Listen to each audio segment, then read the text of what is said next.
something real quick?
Good afternoon, Internet, and welcome back to the Homebrew Studio. My name is Matthew, my pronouns are he, him, and I'll be with you for the next hour or so today. Thank you ever so much for joining me as we work together to create some fun homebrew content that you can use in your home TTRPG games.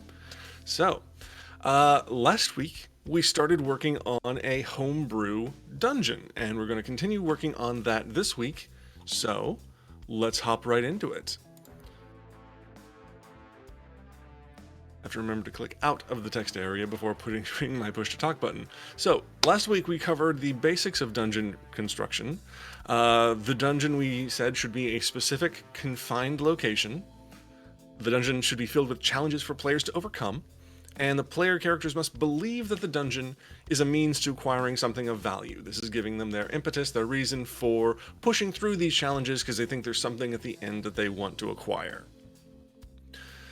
There are a few different pieces of dungeons that we talked about when it comes to actually constructing and putting the rooms together to create the dungeon experience. There's the guarded room, which is sort of your basic room where there is a guard or number of guards that stand between the players and something that they want. There is the trapped room, where there are a number of nefarious hidden traps that the players have to try and avoid or overcome to reach, again, something of value or benefit to them. A good trapped room, we discussed, has multiple traps working in concert with one another. And the third one, a puzzle room, where there's some sort of challenge that's primarily cognitive based that the player characters have to overcome in order to gain some kind of benefit. And then finally, the challenge room. This is one where the players are going to put their skills and abilities to the test to try and gain something of benefit.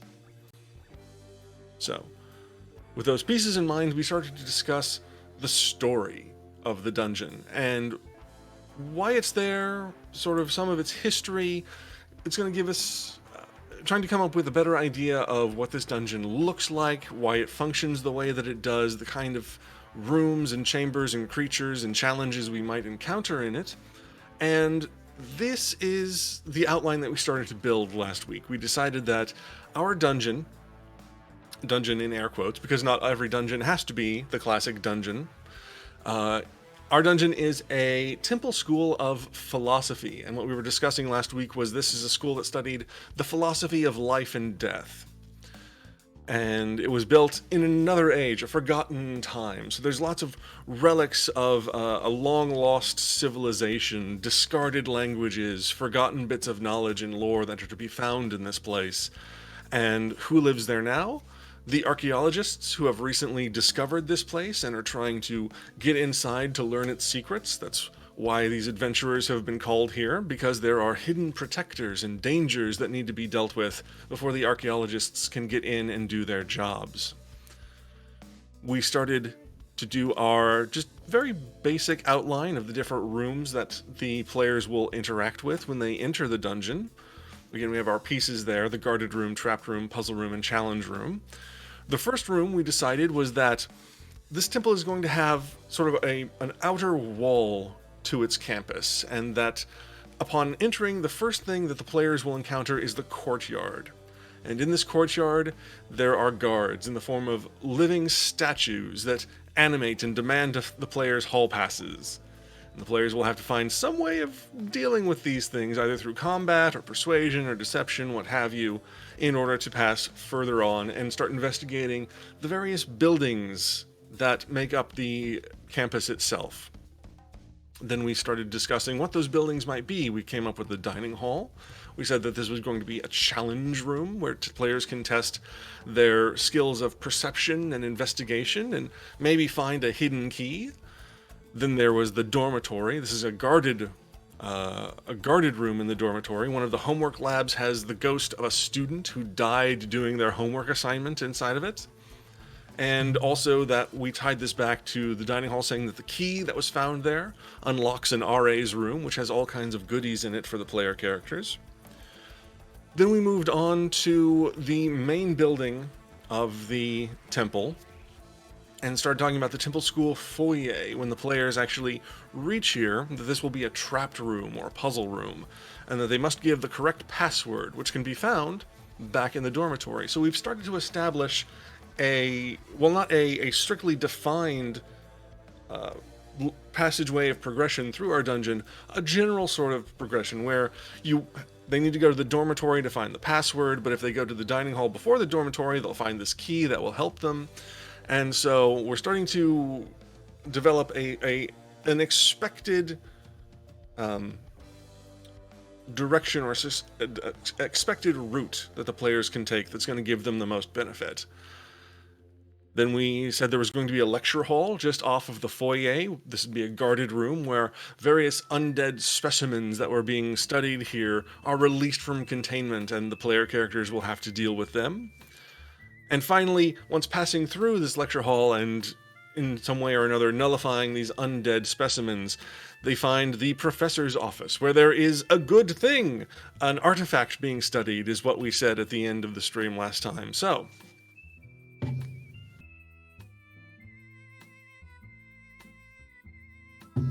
let's continue and talk about what other rooms we will have in our dungeon.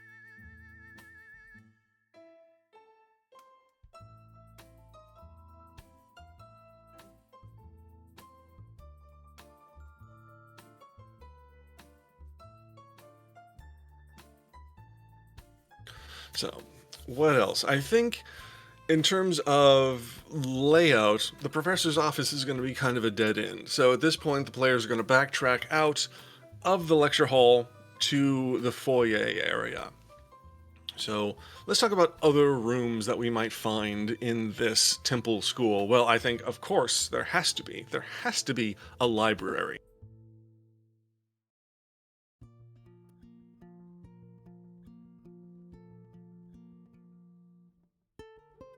And what will there be in this library? Well, I think if this is a school of some time, it's going to be quite large, quite expansive, so we might actually have multiple types of challenges in this particular room. We could have guards and traps and challenges, and maybe even a puzzle as well. This could be 4 rooms in one, based on how big this is and how much we want to put into it. So, I'm realizing I forgot to say hello to the lovely people in chat today. Hello, chat people.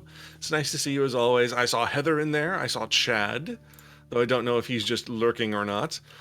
Mini Vizini, Raven, thank you all so much for joining me today.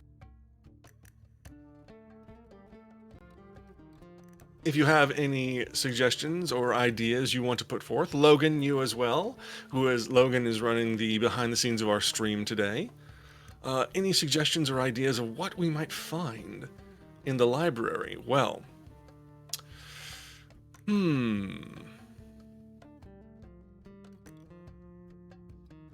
some sort of librarian, perhaps? Maybe a ghostly librarian or a construct librarian? That could be a challenge, actually. We could put that the library has some kind of magical defense that if the players make too much noise, there is some trouble. So I'm going to put that in. Logan's asking, how do you handle when the players seem to want to know the names of all the books? You start rambling things off. Or you can ask the players what the names of the books are. Put them on the spot.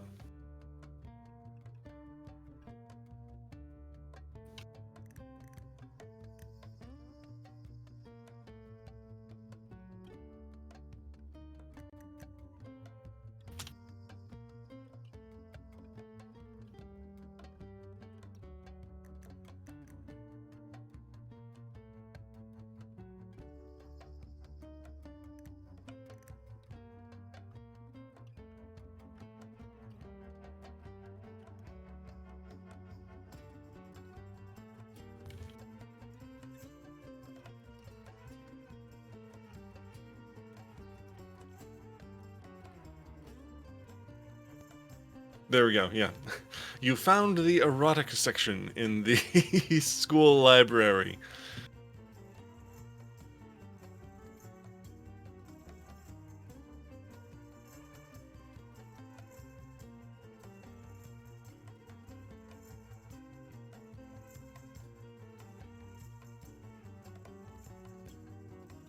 Oh, that's a troublesome thought, Logan.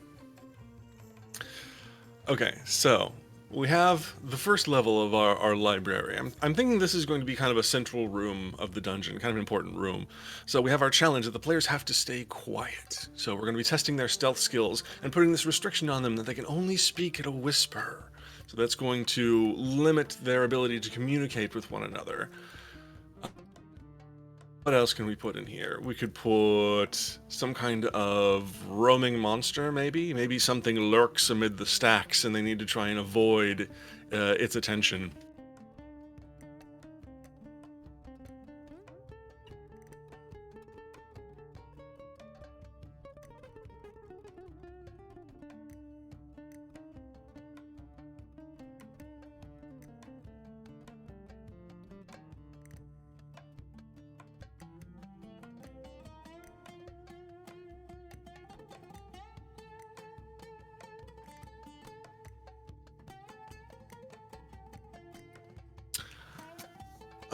Good question, Logan. How, in the flavor of the room, do we make this clear to them? Well, we could, when describing the room, have signs up, maybe something like "no talking," or that sort of general. Describe how quiet it is, how absolutely silent the library is, and as soon as one of them does something they're not supposed to, they get zapped. So, just trial by error, unfortunately, if they don't pay attention to the posted warnings. And then, of course, the sound, or well, I don't know. Maybe they just there. Yeah. So welcome back, Heather plus Snack. Um, Not sure if you're referring to your husband there or something else. Exactly. So we are building out our library. We've decided that it's going to be a challenge room where the players must remain quiet. We're going to test their stealth skills and place this restriction that they cannot speak above a whisper. We're also going to put some sort of guard that roams through the stacks, and the players need to try and avoid its attention, reinforcing this whole stealth element of the library, that they need to be unnoticed. Oh, that's actually a really good idea, Logan. That like a magical silence gets cast on them if they start talking too loud. That's really great. A book golem. Mmm.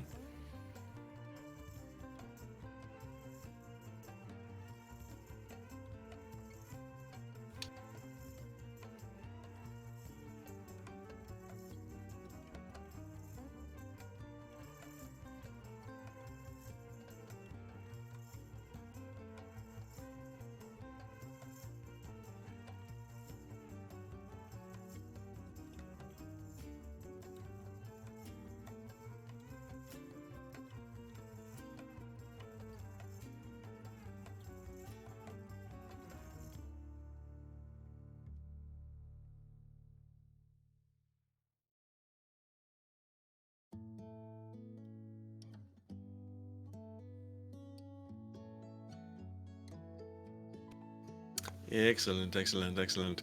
All right, so what else might we have in this room? What would be something the players are going to want to find? Probably information about something. Maybe that there is some sort of puzzle that's been set up here for them to solve.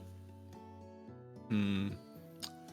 Maybe there are traps. Maybe there's like a sort of like a restricted section to this particular library that they'll want to get into, and it'll have a trapped gate or something along those lines that they'll need to try and disable or avoid.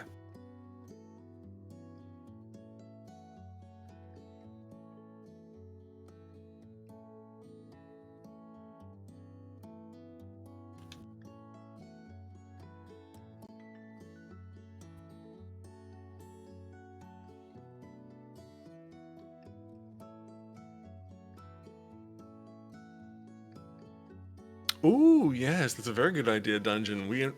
Dungeon? Logan. We introduce a puzzle later, and then the players will have to backtrack a bit to the library to find the answer or the solution to the puzzle. That's a very good idea.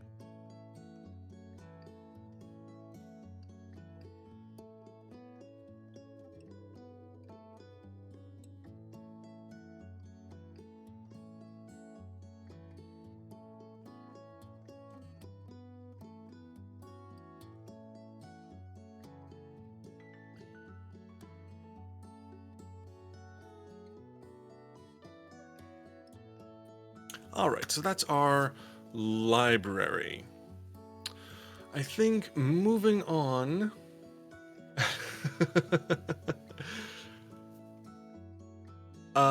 Moving on, I think we need to introduce, uh, instead of these just being rooms necessarily, let's talk about uh, sort of transitory elements of this dungeon. Let's talk about hallways or stairways and the kind of challenges that the players might encounter in those. Um, let's see here. Um,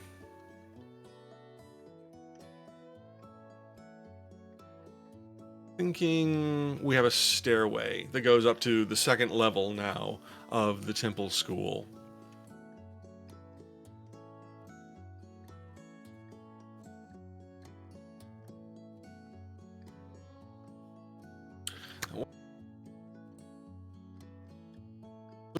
What sort of challenges could we put in a stairway? We can certainly put traps in a stairway. We could have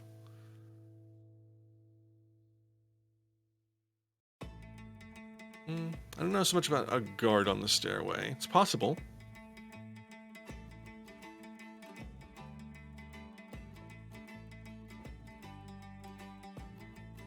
Maybe the stairway itself comes alive. The players have to... I don't know. Can you kill a stairway? Do you just have to avoid its attacks?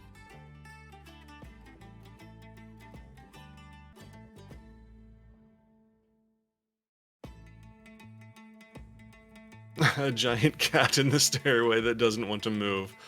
I actually really love that. That's a great idea.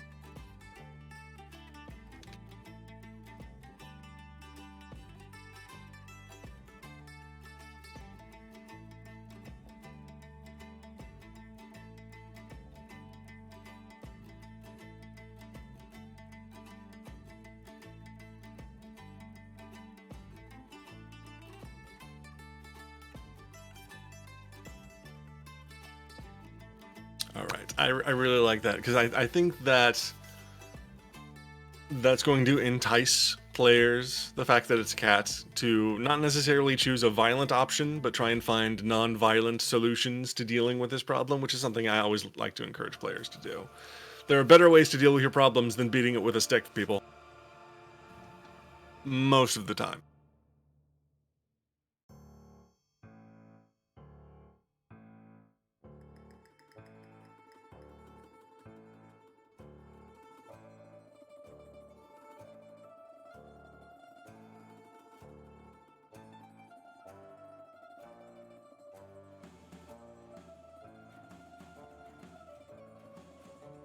Okay, so we have our stairway with the giant cat.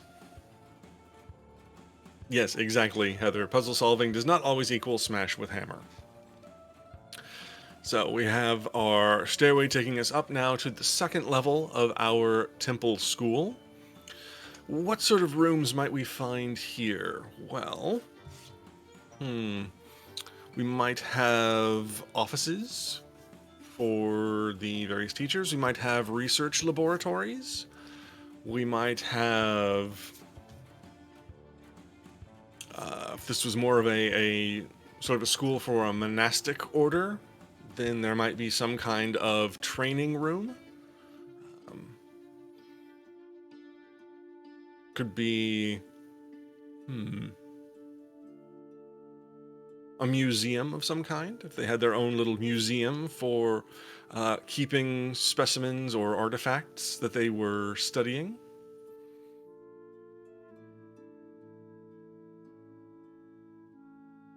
What do you beautiful people think?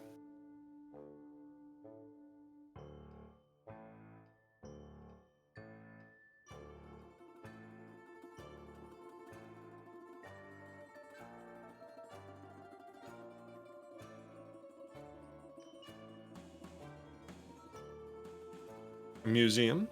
Okay. So we're going to have a museum.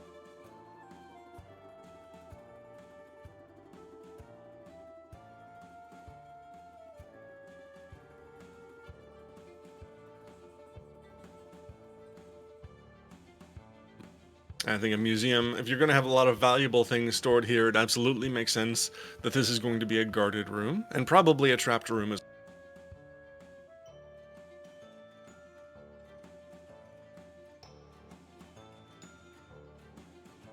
what sort of guards do we think will be stationed to guard the museum?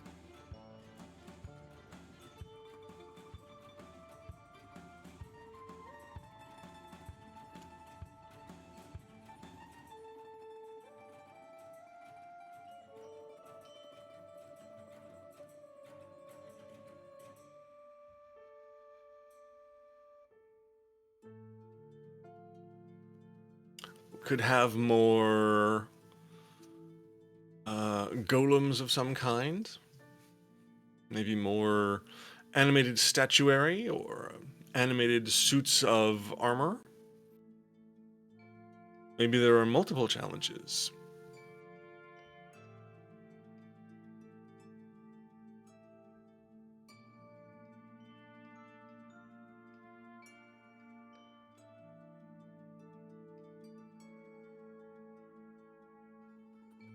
You know what I kind of like? I kind of like the idea of, I don't know if you've all watched Picard. This will not be a spoiler, but there is a kind of like a Starfleet museum that they have in one episode where there's just this holographic curator that walks with you through the museum. I'm kind of like the idea that there is this just sort of magical uh, this just magical sort of guide that when you walk into the museum, poof, they appear and they start talking to you about the various exhibits.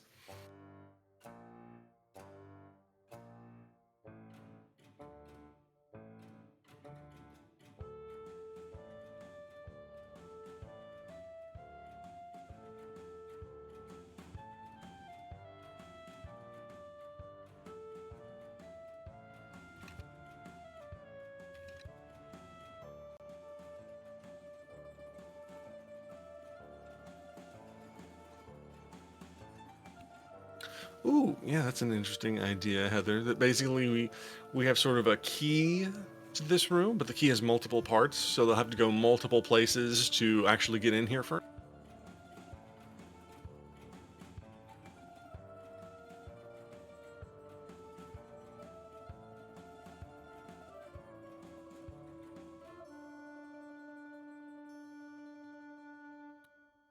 What if the books are bound to the library, and each book was the last written by the author, and the author's face appears in the binding to tell you about the book if you ask? Ooh, that's a good idea.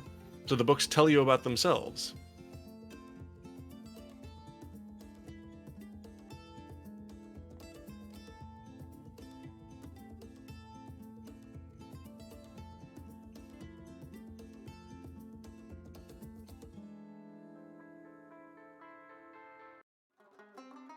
That's neat. That's a nice little bit of flavor.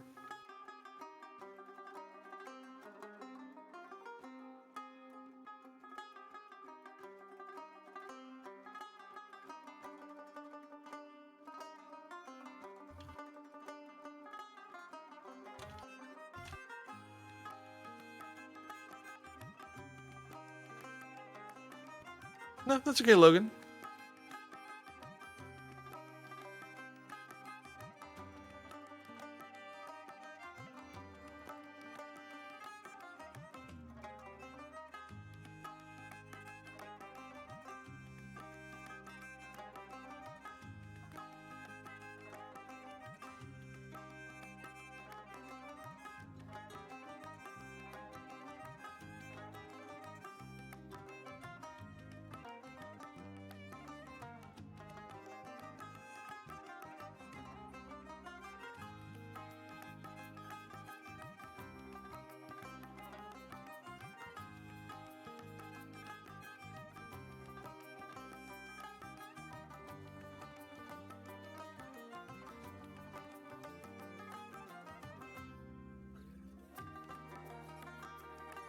All right. So, what other rooms are we going to have here on our second floor?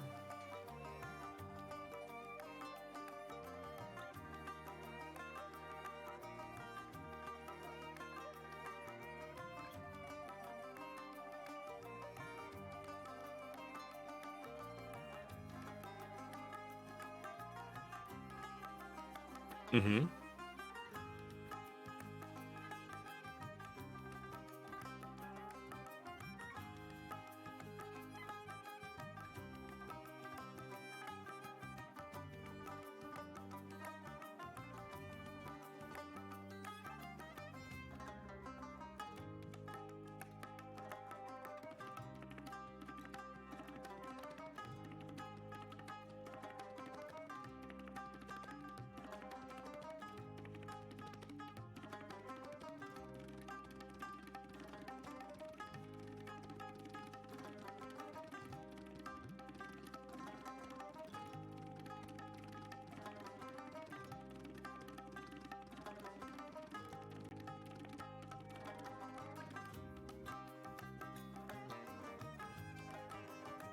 A student union type of place. We already discussed having a dormitory. So I imagine that's probably where the students are going to be doing most of their hanging out. It's a good idea.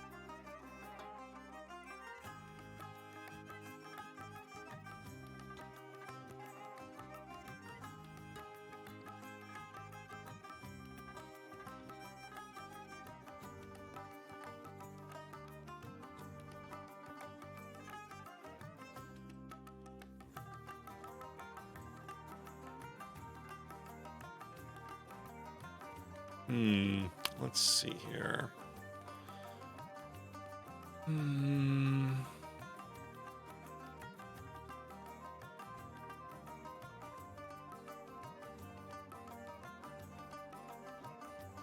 I'm thinking maybe an office or study of some kind.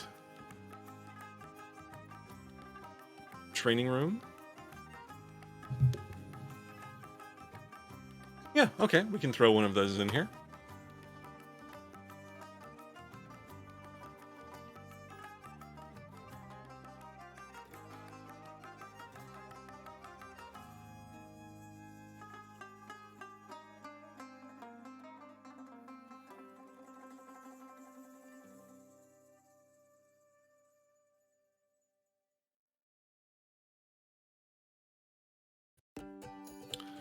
All right. And let's see, what kind of challenges are we going to have in a training room? Well, I think it's sort of self-evident this is going to be a primarily combat-based challenge for this particular room. I imagine there are maybe training dummies, training golems, training apparitions, something that the monks would have used in their training regimen to spar against. So we're gonna have our players challenged by whatever these sort of training dummies were.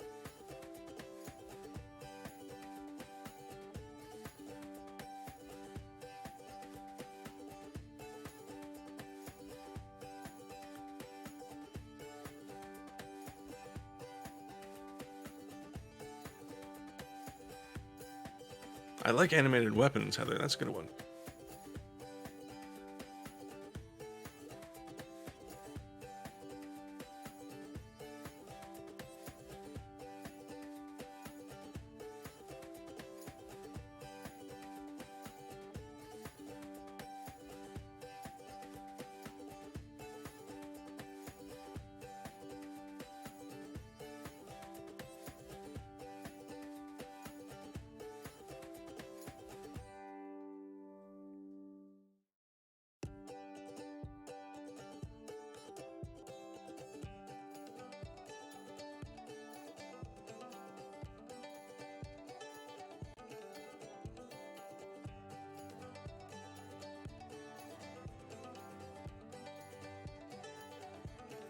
Do do I need to know what a Wing Chun is?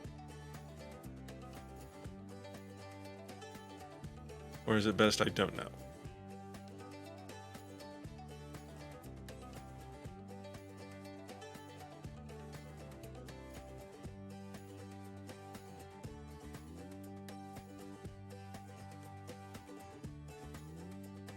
Oh, that makes sense.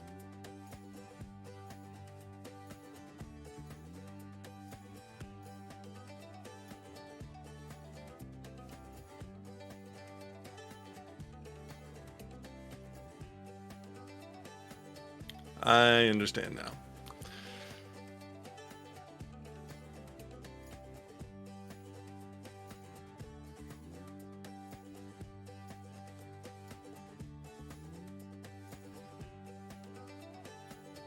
I got it. Yep. I love. No, it's fine. It's fine. I love Kung Fu Panda. It's a great film. Um, so what other rooms do we want to throw in here? I think having. Hmm.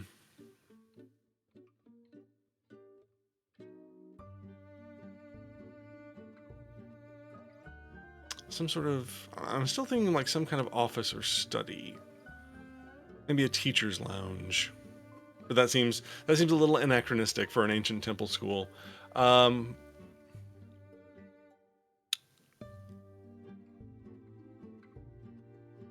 ooh, here's an idea. Maybe there's a meditation room.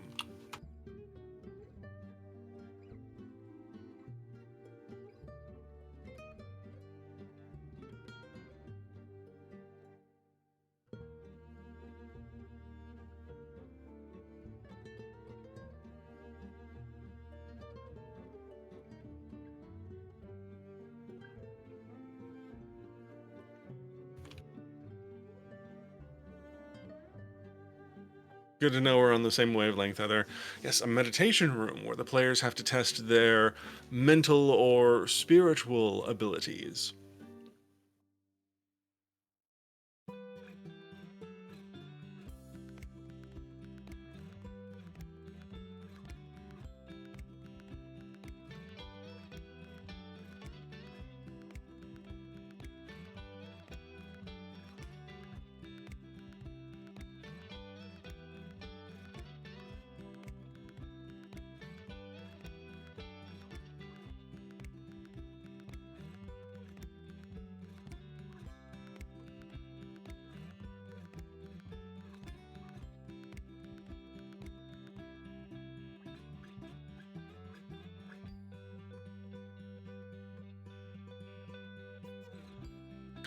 And then we need one more room if we're going to have three key pieces for the player characters to have to acquire.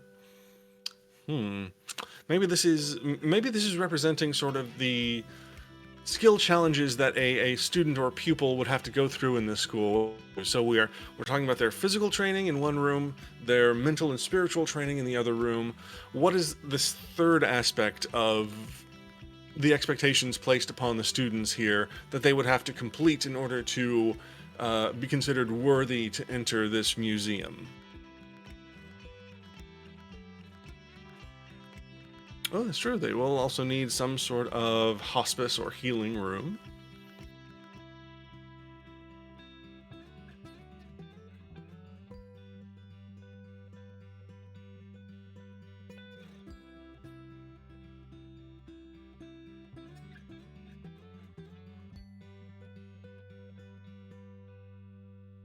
What do we want this room to be? Do we want to be there to be some sort of guard in here? Do we want it to just be a sort of general challenge room where the players can hunt to find something useful, like healing potions or supplies or what have you?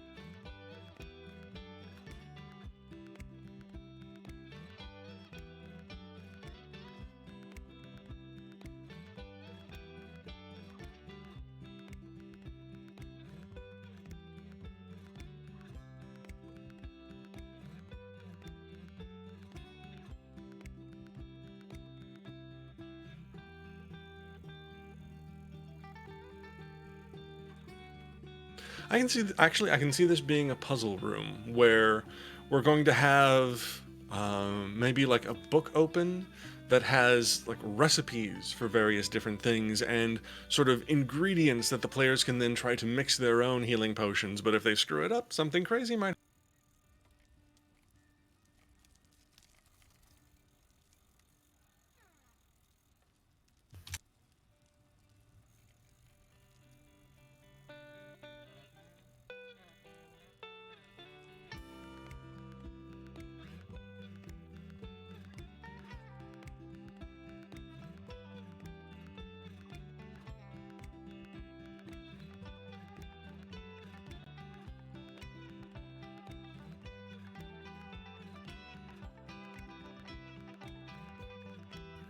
And this is a great opportunity to work in something like the wild magic table, or one of those other crazy tables where you roll on it and anything could happen.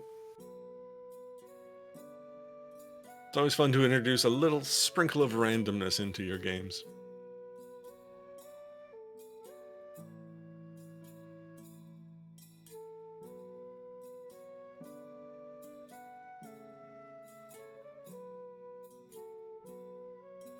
Or if you are the incentivize the audience to sprinkle in madness as often as possible.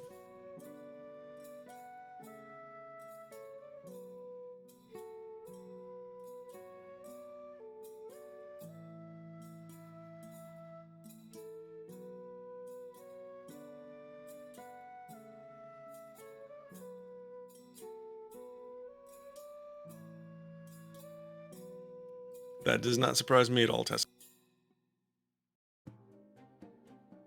Also, welcome to the stream, Tessa.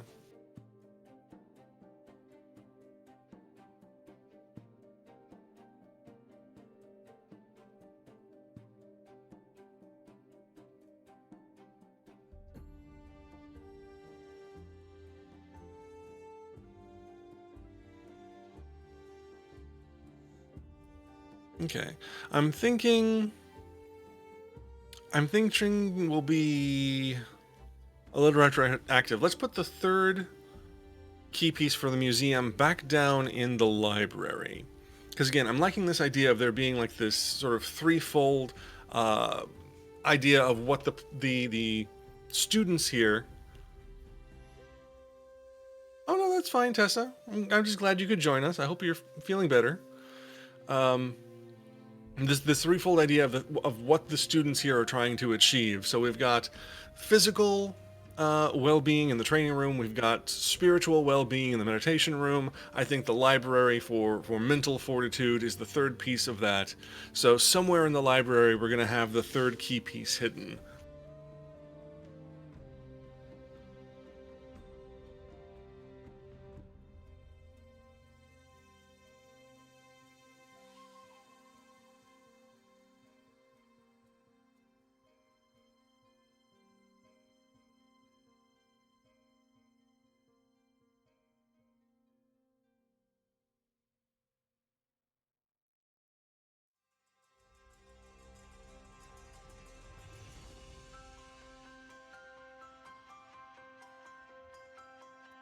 So, we now know where the three key pieces for the museum are going to be hidden.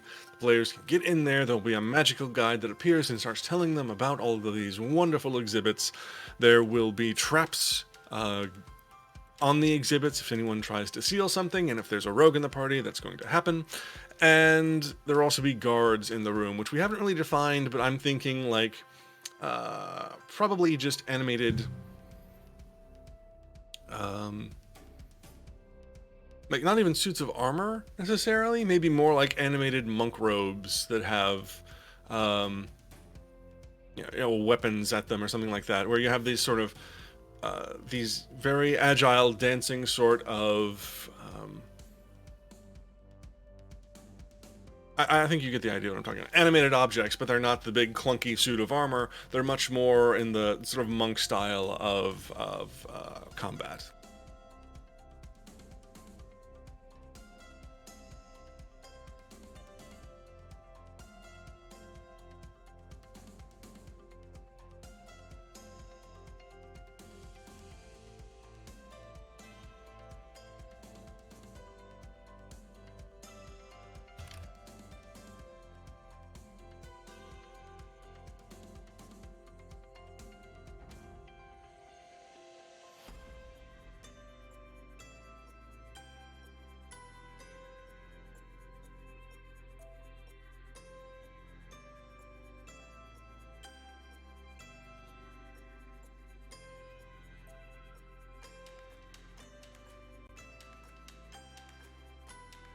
And then we also need to put some good pieces of loot in this.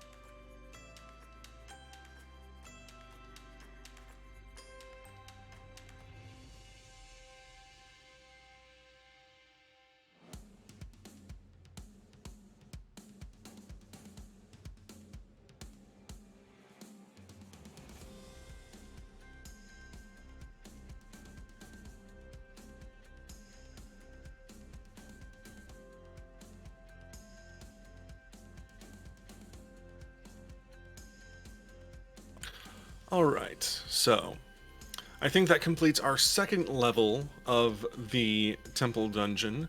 We now need to progress up to the third level, which I think is where we're going to have our climactic encounter for our philosophy school dungeon. How do we get up to the third level? Well, I'm imagining maybe there's a hidden staircase, something that is secreted away that a average person isn't supposed to find.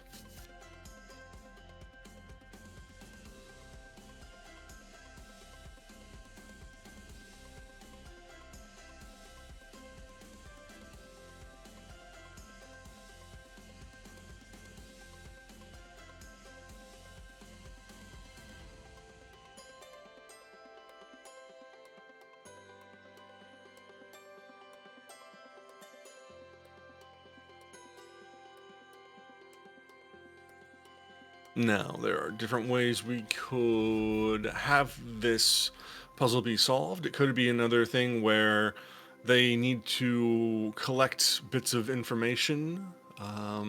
This could be something else that we have hidden in the library in the restricted section. Maybe there's some key bit of information they need to gather there that will unveil. Okay.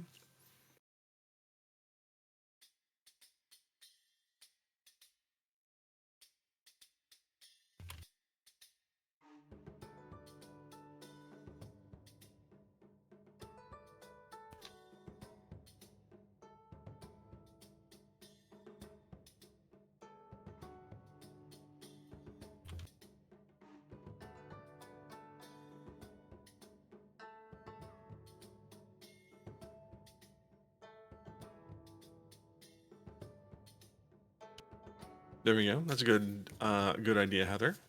And what we're also doing here is we're building that idea of progression, that there's a certain order in which we expect the players to tackle certain things. You have to do A to get to B to get to C and so forth. So, once we have explored the library, the second floor, all of this, we find and uncover the hidden stairway, and it. Ooh, Heather said, looks like Heather might have another idea. But we find our hidden stairway and we get to our third floor of our temple. Ooh, we could have a portal tapestry. That's actually a really good idea.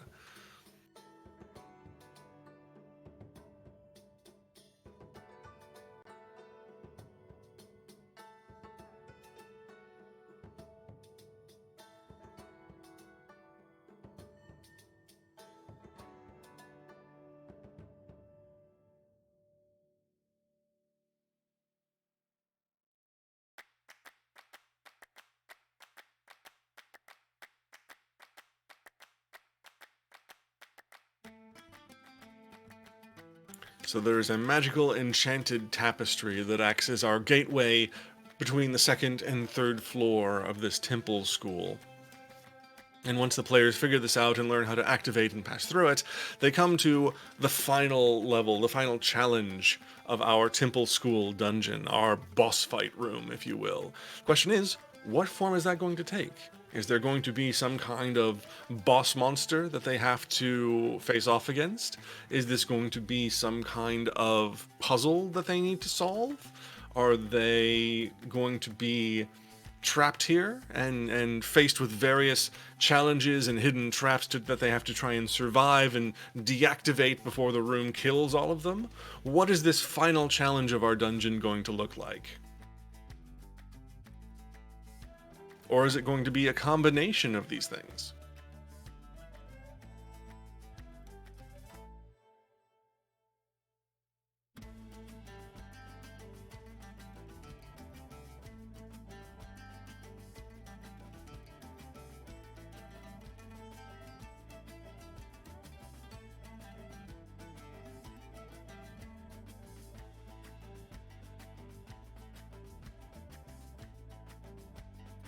An hourglass in the center of the room? Those are fun.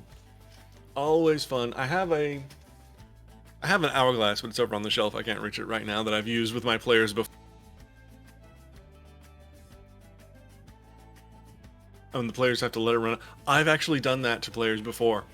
I gave them a puzzle room with an hourglass in the center of it, and all they had to do was wait for the sand to run out. And they had the option of turning it over anytime they wanted to, and they did it a couple times, like, oh crap, the sand's about to run out, turn it over, and let's try and figure out what's going on. And they finally figured out, no, we just have to let the sand run out, and that was the puzzle.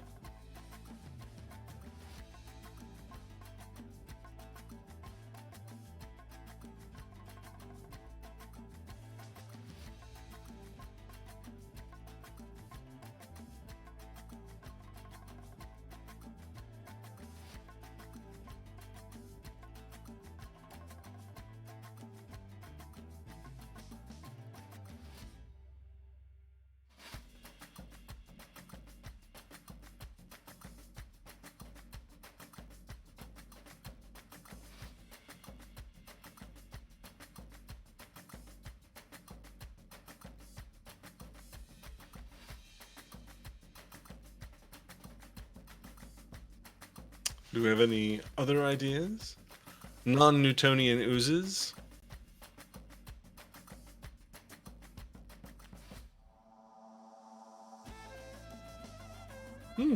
There's an idea. We put an hour. The players turn it. They have to fight something. I like that. If we combine that with, there's some sort of puzzle that the players have to solve before the hourglass runs out, and they can give themselves more time by turning it over, but if they do that, monsters appear and they have to fight them, which makes it more complicated. Everyone loves strange oozes.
All right, I really like this. So this is our final chamber. It's going to be a little hectic, a little kind of crazy because they're going to be on a time limit, which always increases the tension.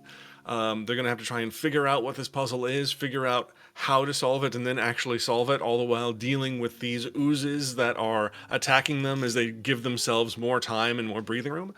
And I like that. I think that's a very good climactic way to end our temple school dungeon. So, well done, everybody in chat. I think this is going to be a really great.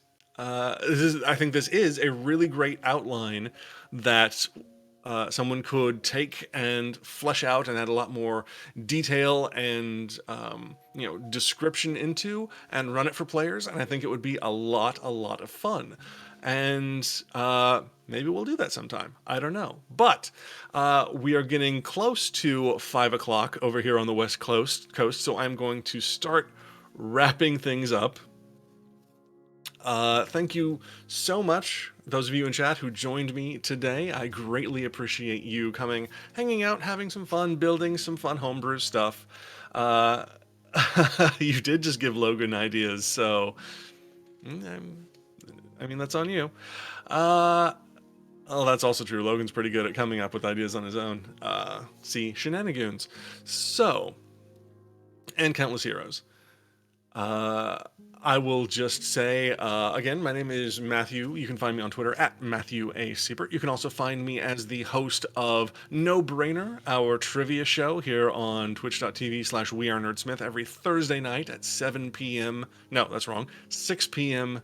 Pacific time. You can also find me as the Dungeon Master for the Land Above podcast at thelandabove.podbean.com.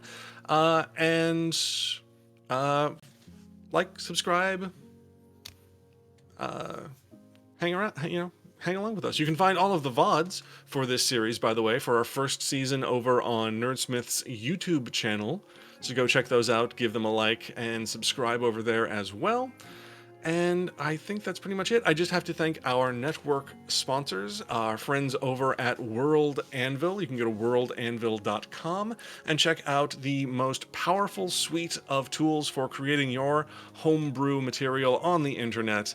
They are a fantastic company. They're introducing new features all the time. You can join over there as a free... I've forgotten. There's an actual term. It's not member, but guild member, I think, maybe something like that, and get access to so many wonderful abilities. You can also sign up for a paid subscription, which goes to support World Anvil, and get access to a bunch of additional tools and resources as well. Very much worth it, in my opinion. And it's this wonderful resource for creating your own homebrew, your own world for tabletop RPGs, or if you're writing a novel or any other sort of creative endeavor where world building is important, World Anvil is the place you want to go. So again, worldanvil.com. We also have our friends over at Die Hard Dice. You can check them out at dieharddice.com and roll with the best. They are the purveyors of the finest polyhedrals in the multiverse. They have wonderful custom-made proprietary dice designs, both... I think their proprietary designs are just their metal dice, but they also offer polymer dice as well in an array of beautiful designs and colors. I just got myself a new set of dice from them a couple weeks ago because I have a new Warforged cleric and I wanted a new set of metal dice for him. You can check them out. They were closed down, I think, for a little bit in terms of shipping orders, but their warehouses are now open again, they said on Twitter, so they are shipping out orders once again. Again, check them out at dieharddice.com. And I think that's going to be pretty much it for this week. Oh, it's also Angela's birthday. She's not here, but happy birthday, Angela. If you ever watch this, we wish you the best. But that's going to wrap it up for this week in the Homebrew Studio. Thank you, Medic, for the bits. We appreciate that. Bits go to support Nerdsmith, support the channel, and make sure that we can keep bringing you this great free nerdy entertainment that we love to create. So, and thank you, Heather, for those 300 bits as well. You guys are awesome. You're the best. I love hanging out with you guys on my Saturday. But I think we are going to sign out here. So until next Saturday, take care, everybody. Bye.